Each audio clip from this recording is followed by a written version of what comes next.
ప్రతిభకు పట్టం కట్టారు. ఎంఎస్ రాజు ఎమ్మెల్యేనే కాదు, టీటీడీ బోర్డు మెంబరే కాదు, ప్రస్తుతం సత్యసాయి జిల్లా తెలుగుదేశం పార్టీ అధ్యక్షులు. నిజంగా చాలామంది నాకు బ్యాక్గ్రౌండ్ లేదు, మాకు వెనకాల రాజకీయ ఫ్యామిలీ కాదు, ఆర్థిక స్తోమత లేదు, నన్ను తొక్కేస్తున్నారు, ఈ విధమైన పదాలు చాలామంది వాడుతుంటారు. రాజకీయాల్లో ఎన్నో ఒడిదుడుకులు ఉంటాయి, ఎంతోమంది లాగే వాళ్ళు ఉంటారు. ఇవన్నీ దాటుకొని వస్తేనే కదా విజయం. అటువంటిదే ఈరోజు ఎంఎస్ రాజు గారికి నిజంగా జిల్లా అధ్యక్షుడు అంటే, అది కూడా అధికార పార్టీలో, అసలు ఊహించడానికే ఒకసారి ఆయన నేపథ్యం కనుక చూస్తే ఎక్కడి నుంచి ఎక్కడికి వచ్చారు. అదే టాలెంట్ ఉన్న వాళ్ళని ఎవ్వరు కూడా ఆపలేము.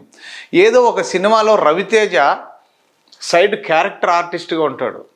30 years ఇండస్ట్రీ అని పృథ్వీరాజ్ అని ఒక సీన్ ఉంటుంది. 30 years ఇండస్ట్రీ నేను సినిమాలో తొక్కేస్తా అది ఇది అంటుంటాడు.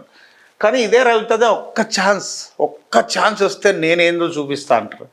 ఆ విధంగా ఒక్కసారి ఎమ్మెల్యేగా అవకాశం ఇచ్చారు, అదే విధంగా నిలబెట్టుకున్నారు. ఎక్కడే కూడా మొత్తం ఇన్ని నియోజకవర్గాల్లో ఎంఎస్ రాజు గారి మీద ఏ నెగిటివ్, మొన్న ఏదో చిన్నగా ఒక నోరు జారారని ఒక చిన్న విషయంలో, అది కూడా అంబేద్కర్ గారి గురించి మాట్లాడినప్పుడు మొన్న కొన్ని చిన్న విమర్శలు వచ్చినాయి కూడా, అది కూడా అయితే తప్పు లేదు, అందులో తప్పు లేదని మన AP39 టీవీ కూడా ఒక న్యూస్ పెట్టింది.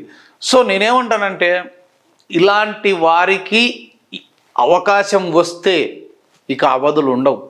చాలామంది టాలెంటెడ్ పీపుల్స్ ఉంటారు, బట్ కొంతమందే ఆ అవకాశాలను అందిపుచ్చుకొని తనదైన శైలిలో ఎన్నో విజయావకాశాలు దక్కేటట్లుగా చేసుకుంటారు. ఒక చిన్న పల్లెటూరు నుంచి వచ్చి ఈరోజు ఇంత స్థాయికి ఎదిగిన ఈ ఎంఎస్ రాజుకు మన AP39 టీవీ తరపున హృదయపూర్వక అభినందనలు తెలియజేస్తున్నాం. ఇలాంటి ఉన్నత పదవులు ఇదే కాదు, ఇంకా భవిష్యత్తులో మంత్రి పదవి కూడా రావాలని ఆశిద్దాం. ఆయన ఎన్నో స్ట్రగుల్స్ పడి ఈరోజు ఈ స్థితికి వచ్చారంటే దాని వెనకాల ఎన్నో కష్టాలు, ఎన్నో బాధలు, ఎన్నో కన్నీటి గాథలు ఇవన్నీ ఉన్నాయి. ఆయనతో మనం కూడా అన్నాం, అతి త్వరలో పిన్ టు పిన్ ఆయనతో ఇంటర్వ్యూ చేసే అవకాశం మనకు వస్తే తప్పకుండా ప్రేక్షకుల ముందు ఆయన జీవితాన్ని ఒకసారి అలా ఆవిష్కరిద్దాం.